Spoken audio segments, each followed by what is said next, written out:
Hello there. Are you awake?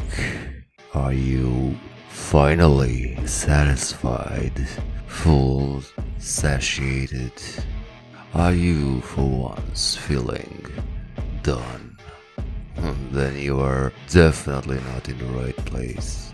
This eve, as always, I am your not so humble and hard-working host, your handsome and honorable radio hero, your harmonic and histrionic chronicler of recent history, the Deadly Rose. And you're listening to Petals and Thorns on KKBN, the sounds and news of Bucharest by night. So, what has happened since I've last blessed your eardrums with my sensual tones? Well, first and foremost, let's pretend we all possess animalism and address the mammoth in the room. The barons are out. That's right, folks, with a minor intervention from yours truly, which I will detail momentarily. The Camarillas war on those mean old fake anarch leaders is finally over. Now you may ask, oh, your magnificent roseness, what, pray tell, possessed you to aid the Ivory Tower, especially after criticizing their means and methods all this time? Did you yourself not say that you choose to remain a neutral, detached observer and report on events as they unfold? And to that I answer, yes, but I got bored and irked. Bored with this belligerent status quo, with the trading of blows between the hounds and anarchs and hunters and what have you, and irked with the destruction of an old friend. A rose, a gracious, beautiful, immense font of talent, unfairly taken by the whims of fate. And as some of you might have noticed, I am not one for mourning, and so I took my frustration, my anger, to someone who has been a thorn in the side of, well, not me directly, but kindred whom I value. And so, the American is no more. What remains of him is the shriveled, malformed remains of his head, which I delivered to the prince in person. And this brings us up to the next topic of the night, the trial.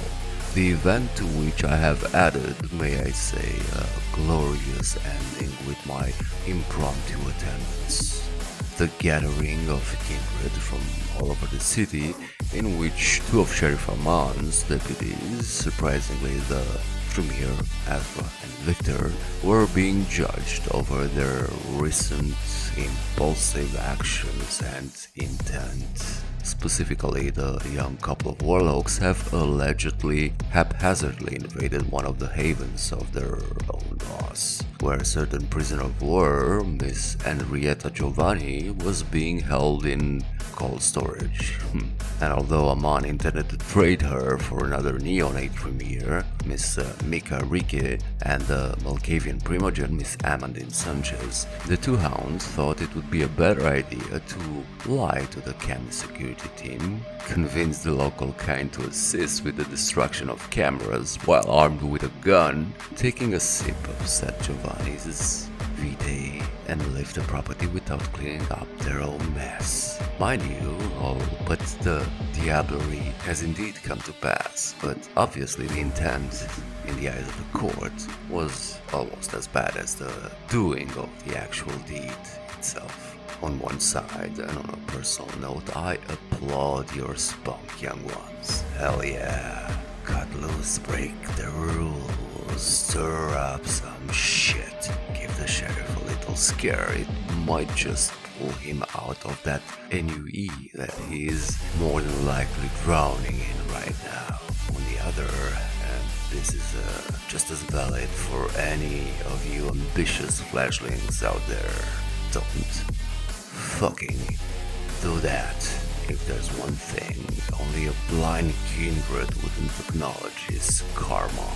What goes around comes around, and there's nothing mystical about it. Sure, diablerie may sound appealing, for there's power in the blood and it sings to us, but once you've done it, once you have it, it will call others to come and take it from you. so just don't do it. Regarding the verdict and punishment, dear listeners, for some reason, likely because Mary Claire sympathized with her sheriff, the two got off more or less easy. They have pleaded guilty, though not without trying to bring the jury to their misguided line of thought. And so they have been stripped of their hound status as well as being declared personas non grata, pending official approval from neutral kindred of Bucharest. Good luck finding those, to restore their honor and reputation.